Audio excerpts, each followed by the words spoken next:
Avec toutes nos excuses pour ce retard, le point de l'actualité en ce mercredi 3 décembre 2014. Mais avant son développement, voyons les titres.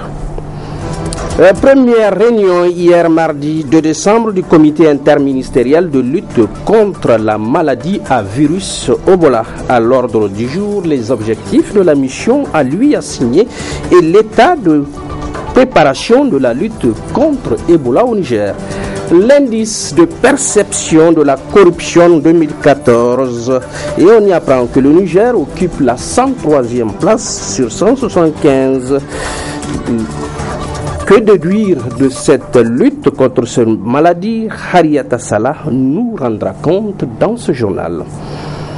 Voilà, mesdames, messieurs, pour le sommaire, bonsoir et bienvenue au journal avec un invité ce soir en plateau avec nous, monsieur Kani Abdoulaye, coordonnateur du Code, venu parler de la semaine du détenu qu'ils ont initiée. Monsieur Kani, bonsoir, bienvenue et à tout à l'heure. À l'entame de ce journal, la lutte contre la maladie à virus Ebola au Niger qui a pris véritablement corps et vie depuis hier au Premier ministère. En effet, le comité interministériel mis en place à cet effet a tenu sa première réunion avec à l'ordre du jour les objectifs de la mission, mais également l'état de préparation de la lutte contre cette maladie au Niger, nous rapporte Mamoudou Saleh et Sadoudou Doumi. Cette première réunion du comité interministériel de lutte contre la maladie à virus Ebola est une occasion pour faire la situation épidémiologique de la maladie, mais aussi faire l'état de préparation de la lutte contre la propagation du virus. Après les échanges et questions entre participants, le président du comité, le Premier ministre Brigitte Raffini, tire la synthèse. Nous venons d'être bien informés, bien sensibilisés et même quelque part outillés pour mener le combat qui nous attend, qui ne fait que commencer, le combat contre Ebola. Alors, pour ce combat, nous devons nous armer de toute la détermination, comme cela a été dit, parce qu'il s'agit d'une maladie terrible, une maladie très dangereuse pour notre communauté, et nous devons faire en sorte que nous soyons capables, et c'est ça le défi. Comment faire en sorte que nous soyons capables d'abord de prévenir les cas d'Ebola pour qu'ils ne se propagent pas dans notre pays, et au cas où il y aurait des cas, qu'on soit en mesure, qu'on soit techniquement et moralement capable, en mesure de les éradiquer, de les traiter, de les prendre en charge selon les normes requises. Donc c'est ça l'enjeu, je crois, de notre dispositif que nous sommes en train de mettre en place progressivement. Nous avons donc un certain nombre de dispositions qui sont déjà prises au plan institutionnel. Le comité interministériel vient d'être installé. Nous devons œuvrer à parfaire ce dispositif dans le sens de le doter de toutes les capacités sur le plan des ressources humaines, sur le plan technique, puisqu'il s'agit d'équiper toutes les structures de santé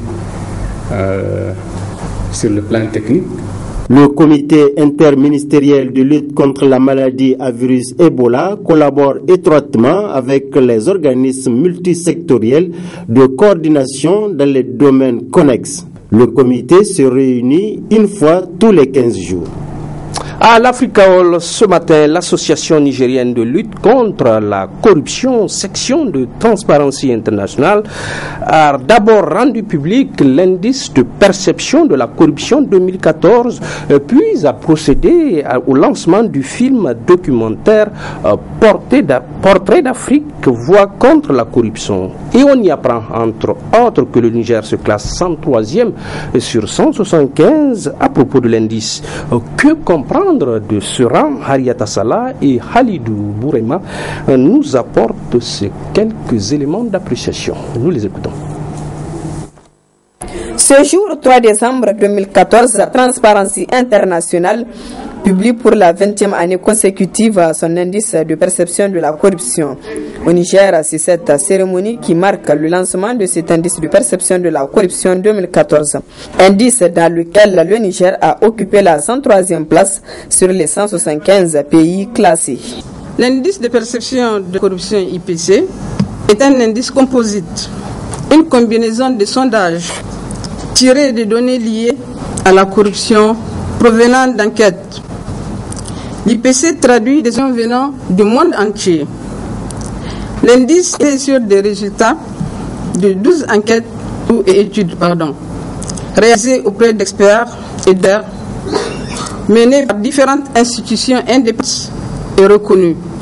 Les enquêtes utilisées pour calculer l'indice comprennent des questions comme l'abus de pouvoir public et se concentrent sur les pots de vin aux officiers publics, le dossier dans le cadre des offres du marché public, le détournement de fonds publics, ainsi que des questions relatives à force et à l'efficacité des efforts anticorruption dans le secteur public. Ainsi, elles englobent les aspects administratifs et de la corruption.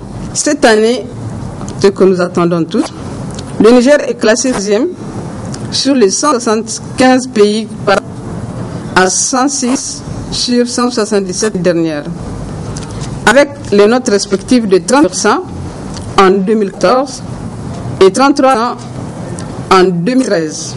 L'indice de perception de la corruption a pour but d'éveiller la conscience de tous sur l'ampleur du phénomène et d'amener le pouvoir public à prendre des décisions pour améliorer la qualité de la gouvernance et pour la société civile de disposer d'un outil de plaidoyer. Quelle appréciation faire du rang qu'occupe le Niger dans l'indice de perception de la corruption 2014? Maman Wada, secrétaire général de l'ANLC, répond. Le Niger a occupé la 103e place sur 175 pays. Vous le constaterez vous-même qu'il y a une légère tendance à la baisse de la corruption. On était à 113, on est arrivé à 106, maintenant à 3. Cela veut dire qu'il y a une baisse, il y a une tendance à baisse, mais qui n'est pas très marquée. Donc cela veut dire tout simplement qu'il y a un travail qui est en train de se faire, mais qui doit aller en profondeur. Deuxièmement, ce travail doit être accéléré, doit être intensifié pour que le phénomène de la corruption soit réduit de manière très ciblée. L'Association nigérienne de lutte contre la corruption, section de Transparency International, a saisi cette opportunité pour présenter un film documentaire intitulé Portrait d'Afrique, voix contre la corruption. Ce documentaire, réalisé grâce à l'appui du ministère français des Affaires étrangères, montre l'impact du travail du Centre d'assistance juridique et d'action citoyenne CAJAC par la voix des citoyens, témoins et victimes de corruption. Tendance à la corruption au Niger, nous voilà édifiés. La suite de ce journal. Ce matin, toujours, mais dans la salle de conférence du SNAD, le collectif des organisations de défense des droits de l'homme et de la démocratie lançait les activités entrant dans le cadre de la semaine du détenu. Une semaine à vivre au rythme des conférences, des débats, des interviews et des focus group, nous apprennent Nasser Dantoufou et Sadou Doumi. Cette présente cérémonie du collectif des organisations de défense des droits de l'homme et de la démocratie CODE marque le lancement d'une série d'activités rentrant dans le cadre de la semaine du détenu. Objectif, apporter sa contribution à l'éclairage de l'opinion sur les différents droits des détenus. La présente cérémonie de lancement des activités du CODE est le point de départ d'une série d'activités, conférences débats, interviews, focus group, que nous avons décidé d'appeler la semaine du détenu, à travers laquelle le Code estime pouvoir apporter sa modeste contribution à l'éclairage de l'opinion sur les différents droits des détenus, les conditions générales de détention au Niger, le statut du personnel de l'administration pénitentiaire, les recommandations pour une humanisation de nos maisons d'arrêt et des propositions concrètes pour une réinsertion réussie de détenus une fois libérés. Notre souci, vous l'imaginez, chers invités, est d'accompagner les pouvoirs publics en vue d'une prise de conscience collective sur la vie en milieu carcéral et que le détenu est malgré tout un sujet de droit commun avec tous ses attributs. Un rapport qui contribuera à l'amélioration des conditions de détention au Niger sera publié le 10 décembre, qui coïncidera avec la Journée internationale des droits de l'homme. Le choix du milieu carcéral pour l'élaboration du rapport pour le compte de l'année 2014 s'explique principalement par la nécessité d'harmoniser les conditions actuelles de détention avec le dispositif légal national et international. Ce rapport permettra également, en toute modestie, de lever le voile sur plusieurs aspects de la vie en milieu carcéral, notamment pour avoir donné la parole à ces sans-voix ou oubliés de la société que sont les personnes détenues. En cela, ce rapport se veut être une contribution à l'amélioration des conditions de détention au Niger. Le directeur du cabinet du ministre de la Justice, présent à cette cérémonie, a salué l'initiative du Code avant de les rassurer de l'engagement du gouvernement dans ce combat qui est une affaire de tous. Et nous en venons à notre invité, M. Kani. Bonsoir à nouveau. Bonsoir. Nous venons de vous entendre dans votre discours. Vous avez parlé du choix du milieu carcéral et vous avez dit pourquoi. Si vous vous êtes justifié, c'est que vous avez des raisons aussi d'être allé en milieu carcéral. Dites-nous pourquoi. Permettez-moi d'abord de vous remercier pour tout ce que vous faites au Code et toutes les autres organisations de la société civile et pour la population nigérienne en général. Et nous sommes partis en milieu carcéral parce que depuis que nous avions commencé à publier des rapports sur la situation des droits humains au Niger, c'était des rapports qui englobaient, n'est-ce pas, des situations globales. Mais cette année, nous sommes spécifiquement sur les droits des détenus. Pourquoi? Nous l'avons déjà dit, parce que c'est des sans-voix, c'est des laissés pour compte.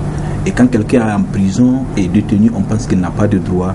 Et nous voulons effectivement alerter, interpeller le pouvoir public et toute la population sur, n'est-ce pas, ce qui se passe dans nos prisons pour effectivement les amener à comprendre que les prisonniers ont des droits et que ces droits doivent être respectés. Pardonnez-moi que je vous interrompe, mais que se passe-t-il dans ce milieu? Qu'avez-vous vu dans ce milieu? Et nous avons vu la surpopulation. Quand vous partez dans une prison, dans la prison de Niamey, où aujourd'hui, à la date de notre passage, il y avait plus de 847 détenus sur une prison qui est censée ne pas dépasser 250 détenus.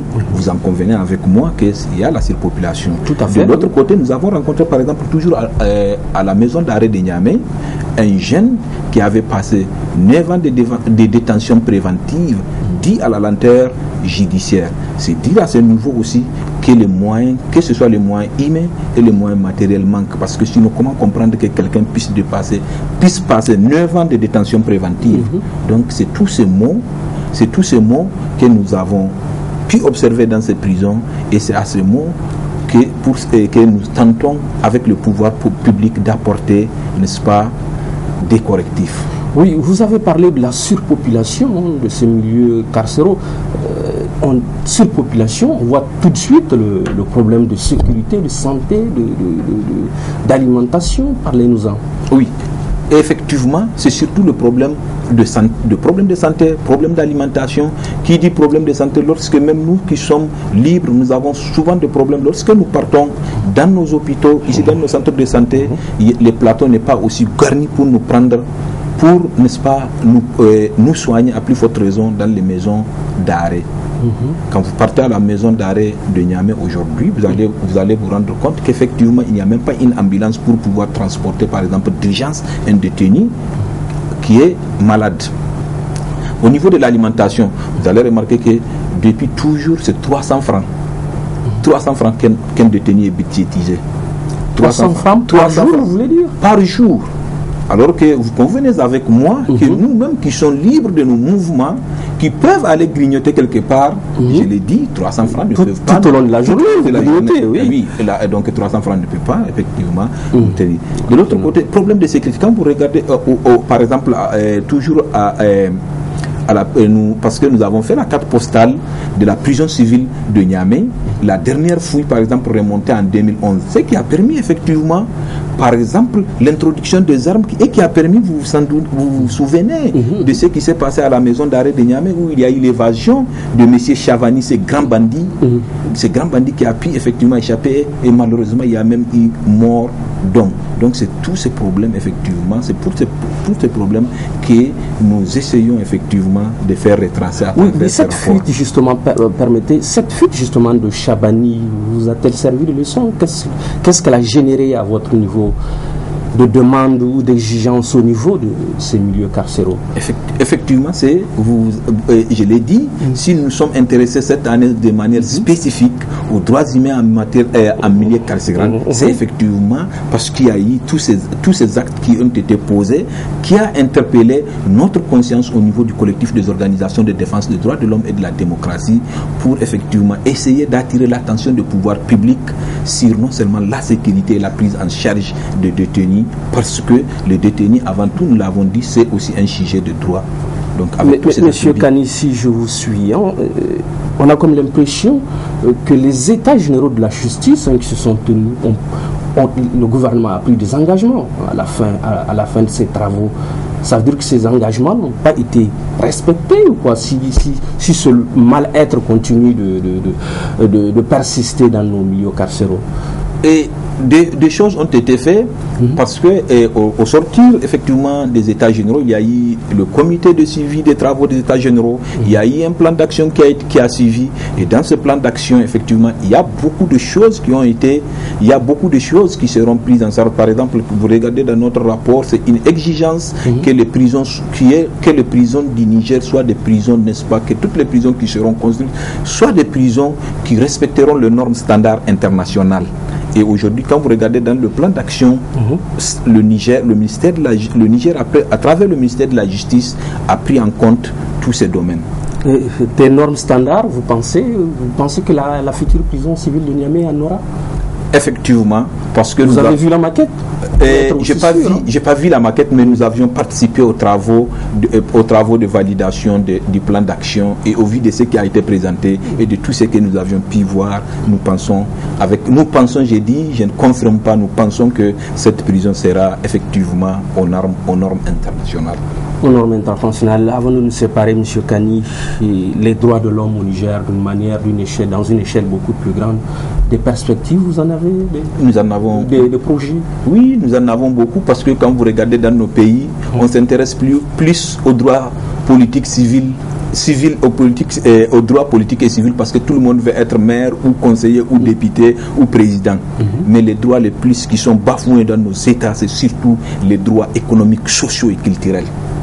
Et dans ce domaine, nous avons déjà un comité de réflexion qui est en train de réfléchir pour essayer de nous donner aussi, à côté de ce rapport sur la situation en milieu carcéral, un tableau de bord au code pour, n'est-ce pas, toute l'année qui va venir, la nouvelle année qui s'en suivra.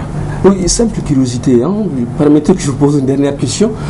On vient de parler de l'indice du classement du Niger par rapport, par exemple, à la lutte contre la corruption. Et maintenant, par rapport aux conditions de vie dans les milieux carcéraux au Niger, quand on prend le cas de l'Afrique, par exemple, sommes-nous bien placés, sommes-nous bien logés?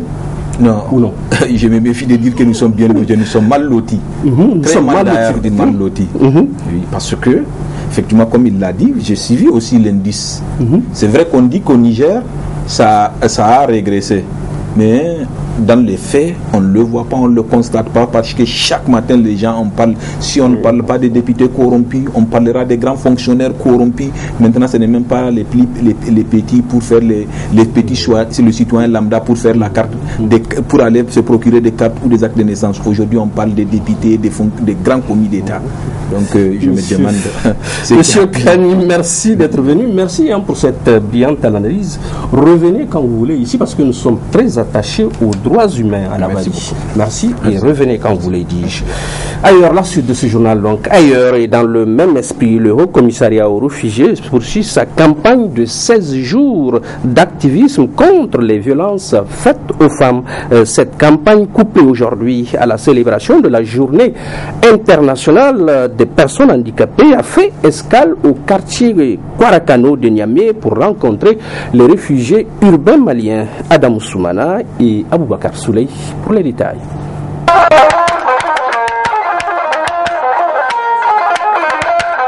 Cette manifestation de réjouissance ayant regroupé les réfugiés maliens vivant dans la capitale nigérienne vise à célébrer la journée internationale des personnes handicapées, couplée à la campagne de 16 jours d'activisme contre les violences faites aux femmes. Ainsi, c'est à travers une conférence publique itinérante en langue que les organisateurs ont eu à sensibiliser l'assistance sur la protection des droits de l'enfant, un thème qui invite les uns et les autres à travailler ensemble pour décourager le mariage des enfants. Nous avons commencé un certain nombre d'activités avec vous. Nous avons débuté à Bobiel. Nous avons donc commencé un certain nombre d'activités avec vous pour qu'ensemble nous réfléchissions sur la situation et les conditions de la femme et des enfants dans notre pays, dans nos communautés, dans nos localités. Vous n'êtes pas sans savoir, parce que vous l'avez vécu dans votre chair, parce que vous l'avez vécu au cours du déplacement, parce que vous l'avez vécu en pays d'asile, vous n'êtes pas sans savoir que certaines couches de nos populations sont exposées à des violences dues à certaines racines culturelles, des violences dues à leur vulnérabilité. Nous avons le devoir de travailler pour que ces violences cessent et que chacun soit mis en capacité d'apporter sa contribution au développement de notre pays, au développement de nos pays respectifs. C'est vraiment de lutter contre le mariage précoce et forcé, n'est-ce pas? Donc c'est vraiment une occasion pour nous de sensibiliser les parents, vraiment pour qu'ils laissent leurs jeunes filles aller à l'école. Donc cela va les occuper et vraiment ça nous permettra en tout cas de lutter efficacement contre le mariage précoce et forcé. Très touché par cette marque d'attention à leur égard, le président de cette communauté malienne qui est à l'honneur a vivement loué la présente initiative. Permettez-moi de remercier tous ceux-ci qui ont voulu nous mettre à l'honneur des grands événements. Ça nous voit droit au cœur. On sent réellement que chacun pense à notre avenir et chacun pense à notre bien-être. Donc nous sommes très très réconfortés et très ravis. Des messages sur le mariage précoce des jeunes filles livrés par 4 réfugiés mineurs ont constitué le temps fort de ce grand rassemblement qui a permis à l'assistance de se défouler sous le rythme des musiques maliennes et nigériennes. Cette nouvelle qui réjouit et donne du baume au cœur. Le Niger occupe désormais le poste de vice-président de l'Union panafricaine de la jeunesse. C'est à notre compatriote, président du Conseil national de la jeunesse, Aliou Oumarou, que revient cet honneur. Aliou Oumarou, si reconnaissant à la République et bien inspiré, est allé directement, dès sa descente d'avion, directement rencontrer le ministre de la jeunesse. On ne peut mieux faire. Hassan Saleh Mustafa et Ibrahim Abdou en témoignent. Il a été élu avec 21 voix contre 4 pour le candidat ghanéen. Très heureux, Aliou Oumarou dédie cette prouesse à l'ensemble de la jeunesse nigérienne. Comme on le dit, le travail bien payé paye toujours. Avec peu de moyens, nous avons pu battre de grands pays, notamment le Ghana que nous avons battu pour accéder à la vice-présidence et à la présidence de l'Afrique de l'Ouest de l'Union panafricaine de la jeunesse. Je pense que c'est une fierté et pour la jeunesse nigérienne. Je rends hommage à Dieu et à toute la jeunesse nigérienne et surtout aux autorités nigériennes qui ont porté ma candidature. Ce qui se passe aujourd'hui démontre que nos autorités font confiance à la jeunesse et la jeunesse est en train de démontrer ses preuves. Nous allons maintenant faire en sorte que le Niger puisse tirer le maximum de profit au sein de cette institution et de préparer la relève parce que c'est ça que d'autres pays ont fait pendant plus de 50 ans. C'est la première fois qu'un Nigérien occupe un tel poste dans une aussi importante institution. Donc cela sera ma mission. Et déjà ce que nous avons fait avec le Conseil national de la jeunesse, c'est les récompenses en fait du travail bien fait. Donc je remercie très sincèrement la jeunesse nigérienne qui m'a renouvelé sa confiance, et Inch'Allah on va tout faire pour relever ce défi. On ne peut rien gagner dans la division. Il faut qu'il y ait plus d'unité au sein des structures de jeunesse au Niger, mais au-delà, parce que là nous avons une responsabilité continentale, fédérer en tout cas l'ensemble des conseils de jeunesse de l'Afrique. Nous avons toutes les ressources naturelles possibles, inimaginables, mais malheureusement, puisque la jeunesse nigérienne et africaine est mal formée, c'est d'autres pays qui viennent exploiter nos ressources et aller développer leur pays. Maintenant, il faut que le contraire s'impose, et cela ne peut se faire qu'à travers la formation, à travers une prise de conscience, en tout cas au niveau général. Si j'ai été à Johannesburg pour la rencontre, c'est parce que le gouvernement nigérien m'a aidé. Très ému également, le ministre de la Jeunesse et des Sports a, au nom du gouvernement de la 7e République, présenté ses félicitations au vice-président de l'Union panafricaine. Tout en présentant les félicitations, comme je l'ai dit, de plus haute autorité de l'État. Le président de la République, son Excellence Issoufou Mahamadou, qui, ma foi, dès la proclamation de ce résultat, m'a présenter ses félicitations. Mais en réalité, ce n'était pas à moi qui présentais les félicitations, c'est à la jeunesse nigérienne. Je vous présente également les félicitations de son Excellence Désiré Rafini, qui est votre papa. Vous rentrez dans son bureau comme vous rentrez chez lui. Souhaitons le Seigneur, implorons le Seigneur qui nous donne encore et encore la force de continuer à cheminer ensemble comme nous sommes en train de le faire, dans la quiétude, dans la courtoisie, dans l'amour fraternel et paternel. Le ministre de la Jeunesse et des Sports, en recevant le candidat élu, a réaffirmé tout son soutien au Conseil national de la jeunesse devant les membres du bureau du Conseil, avant de les encourager à mieux faire dans ce qu'ils sont en train de faire en faveur de la jeunesse nigérienne. Si reconnaissant, vous ai-je dit, Aliou Marou, on en vient à cette déclaration maintenant de la Confédération démocratique des travailleurs du Niger, CDTN. La centrale syndicale condamne la révocation des policiers municipaux par le maire central il y a peu. Elle n'est pas contente, elle le fait savoir et n'y va pas de main morte. Elle demande en effet leur réhabilitation, et cela dans un bref délai. Souley Moumouni Barma et Ibrahim Abdou nous en donnent les détails. La Confédération démocratique des travailleurs du Niger se mobilise pour la cause des agents de la police municipale de Niamey révoqués par le maire central pour fait de grève. Une décision qui est totalement contraire à la loi, estime la centrale d'affiliation.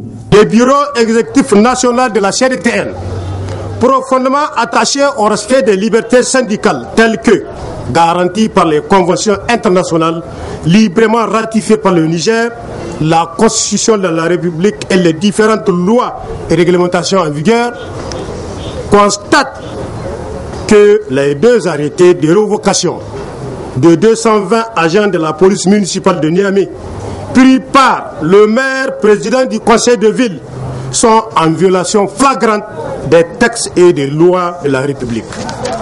Condamne sans réserve le comportement belliqueux et irresponsable du maire président du conseil de ville de Niamey, qui assurément se trompe d'époque. La semaine dernière, la justice a donné raison au syndicat des agents de la police municipale dans le procès qu'il a opposé au maire central de Niamey, ce qui réconforte la CDTN dans sa position.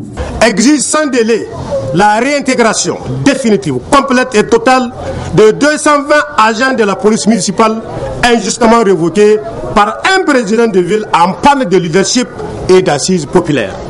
Exige des autorités de tutelle l'interpellation du maire président du conseil de ville de Niamey quant à sa responsabilité dans les échauffourées qui ont opposé une dizaine d'éléments de la police municipale à la police nationale.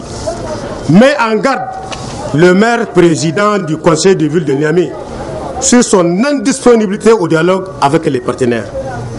Aussi, la CDTN interpelle tel le gouvernement, notamment le ministre de l'Intérieur, quant aux conséquences qui pourraient découler du non-respect par le maire, président du conseil de ville de Niamey, de la décision de la justice et de fait la réintégration de tous les agents de la police municipale.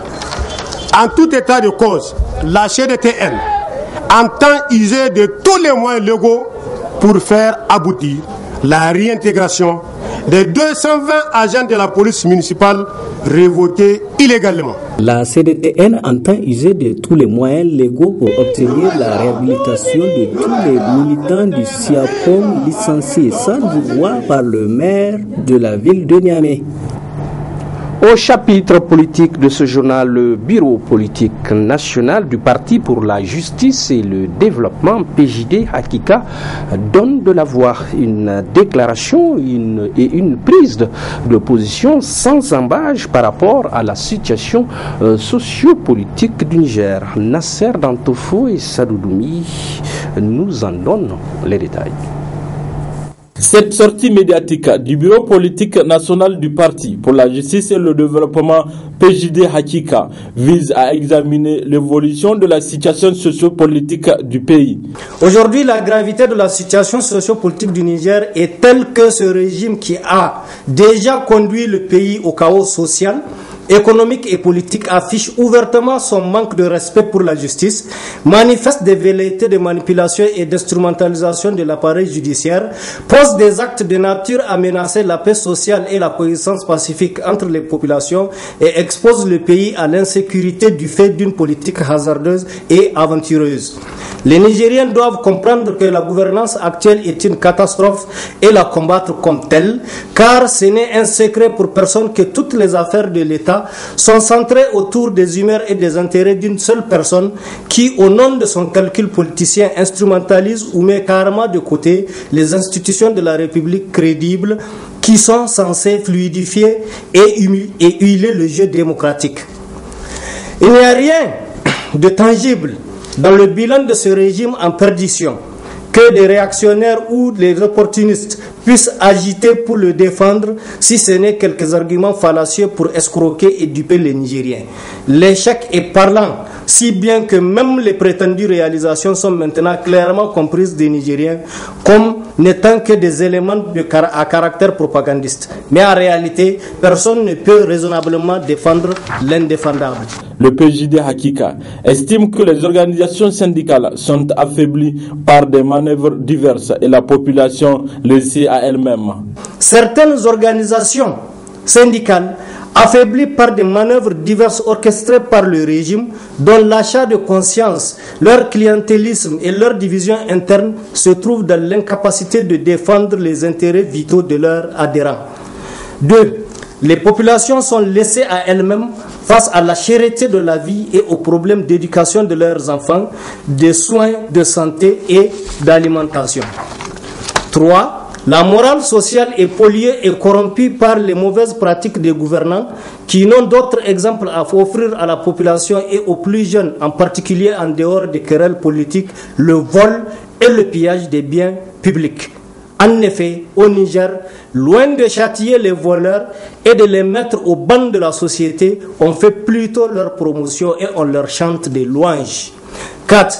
Le Niger est aujourd'hui le dernier pays de la planète du point de vue de l'IDH et cela ne change pas du fait des récriminations du pouvoir actuel qui présente cette question soit en la banalisant, soit en la minimisant. En tout état de cause, cela ne convainc personne, surtout pas les Nigériens lambda qui vit l'extrême pauvreté dans sa chair. Le PJD Hakika a salué la mobilisation de ses militants au dernier meeting du 9 novembre et projette un meeting ce dimanche 28 décembre 2014. Dans le sillage de la politique à Maradi à présent, les organisations des jeunes et des femmes du PNDS Taria sont boostées à bloc. Et pour cause, ils ont à cœur de faire rayonner davantage leur parti. Et voilà qu'ils viennent de bénéficier d'une aide de 2 voitures pour leur déplacement. Le compte-rendu de la cérémonie de réception de ces moyens de transport qui, comprend-on, viennent à point nommé. Le compte rendu. Le siège du PNDS Tareya a drainé un monde impressionnant, militants et sympathisants du Parti Rose à l'occasion de cette importante cérémonie qui entre désormais dans les annales de l'histoire politique de la région de Maradi. Une mobilisation totale et un engouement visible, preuve de leur soutien aux autorités de la 7e République, au premier chef, le président de la République, chef de l'État Issou Mahamadou, et de leur fidélité à ce digne fils du pays, Dr Abdou Harouna, plus connu sous le nom de Sarki Nyaki, parce qu'il s'agit de lui encore, qui vient une fois de plus en appui aux organisations de jeunes et de femmes PNDS Tareya de Maradi. Vous savez que les militants, la coordination de Maradi a fait un excellent travail de recrutement ces derniers temps. Aujourd'hui, quand même, on a eu beaucoup de militants dans la région et dans la ville de Maradi. Et vous savez, comme ils sont en train de travailler, il faut les accompagner en les dotant des moyens de travail.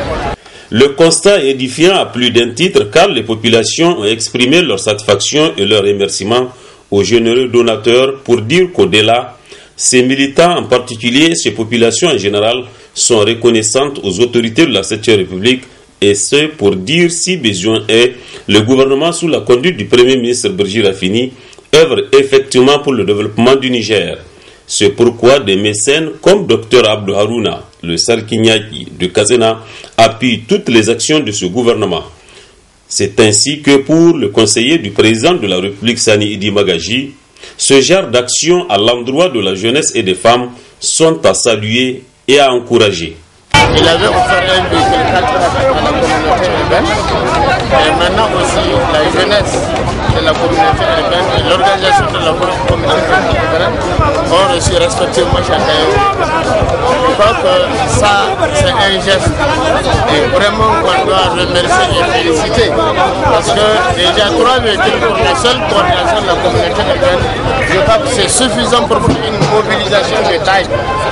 Avant même, il avait donné un véhicule à la communauté urbaine de Maradi.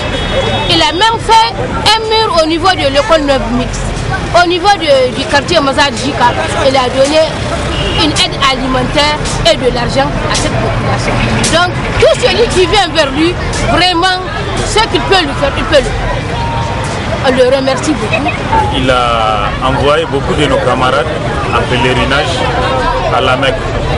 Il a aidé beaucoup de nos camarades qui vont pour les consultations et sont médicaux. En cela, nous lui sommes très reconnaissants.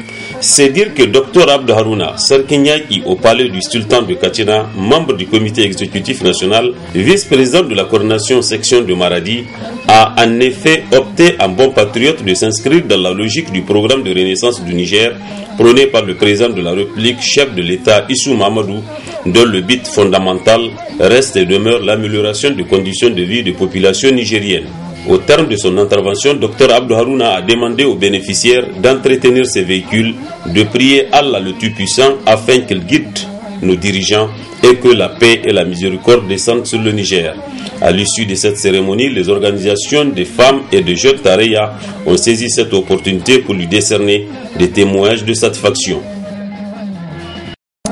Cet après-midi, retour à Niamey de notre valeureuse équipe nationale de taekwondo en provenance de Dakar où elle a participé à la Coupe du monde de la discipline.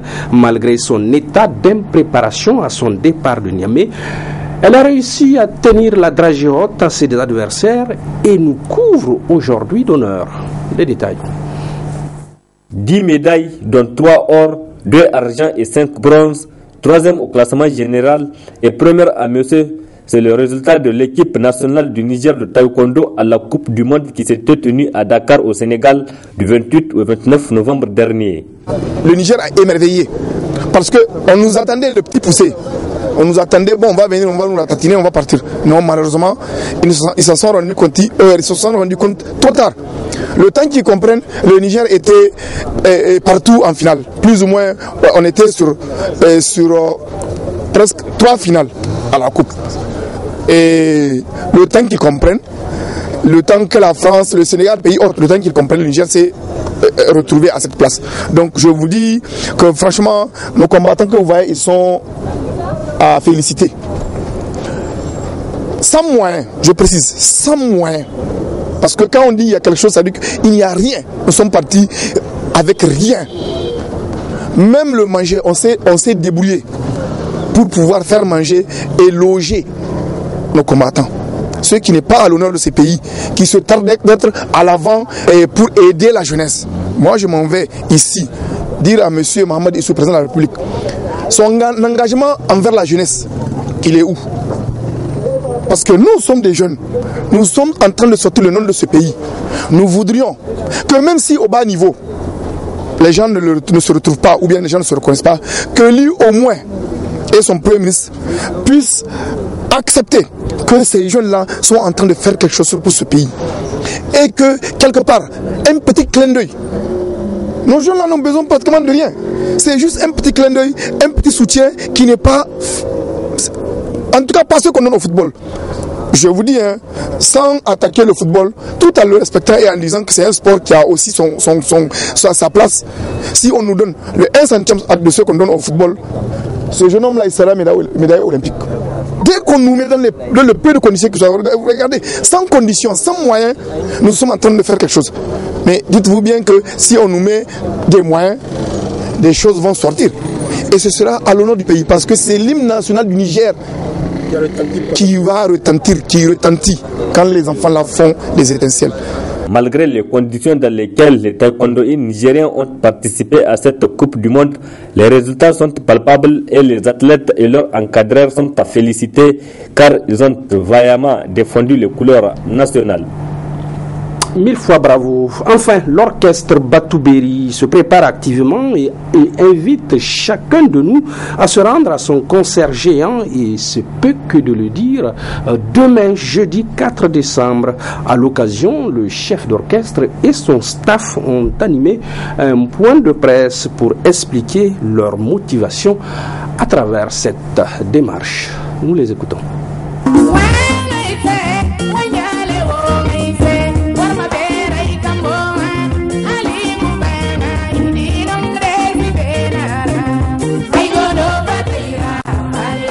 Bientôt le premier album de l'orchestre Batouberi sur le marché du disque.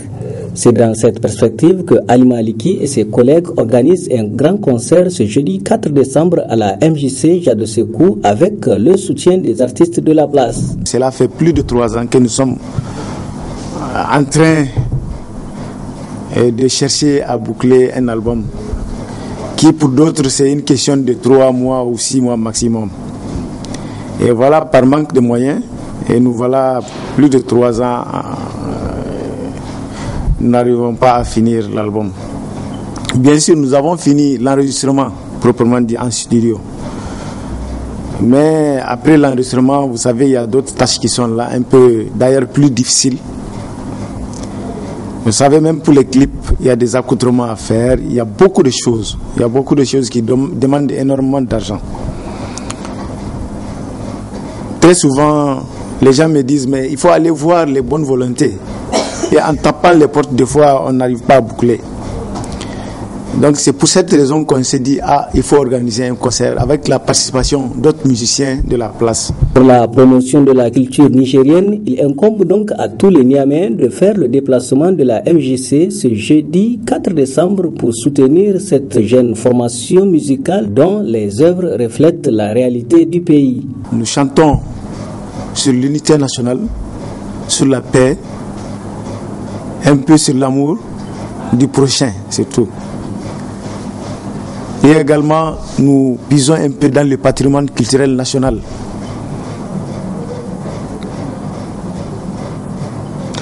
Parce que, en fait, nous avons remarqué que il y a des musiciens qui n'essaient pas de jouer exactement le rôle qu'on attend des musiciens. Parce que la musique doit plutôt éduquer, sensibiliser. C'est en fait les deux grandes choses pour lesquelles il faut lutter. Nous invitons vraiment tous nos fans de venir nous apporter leur petite contribution ne serait-ce que 1000 francs le prix d'entrée à la porte. Le prix du ticket, c'est 1000 francs, juste 1000 francs. Les 1000 francs vaut beaucoup pour nous parce que quand on collecte 1000 francs, 1000 francs, 1000 francs, 1000 francs, plusieurs 1000 francs, je crois qu'on arrivera à nos fins. Rendez-vous donc ce jeudi 4 décembre à 20h pour vibrer au rythme de Batouberi.